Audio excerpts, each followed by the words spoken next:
నేను బతికి ఉన్నానంటే, ఈ రోజు నేను బతికి ఉన్నానంటే నీ ప్రార్థన ద్వారా నిన్న ఆ ప్రభు అయిన దూతలన్నీ పంపించి ఈ రోజు నేను బలి అయ్యే మనిషిని. ఒకటి, నన్ను వాళ్ళ కొండ మీద నుంచి కింద పడేటప్పుడు చచ్చిపోవాల్సింది, దేవుడు నన్ను బతికిపించాడు చెట్టు కొమ్మ ద్వారా.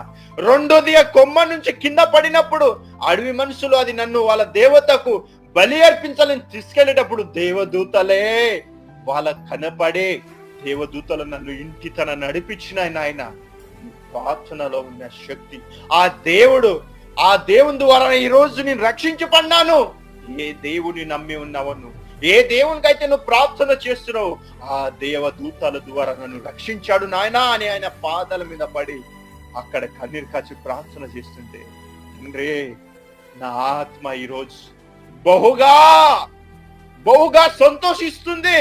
నా కుమారునికి నువ్వు రక్షించావు, ప్రతి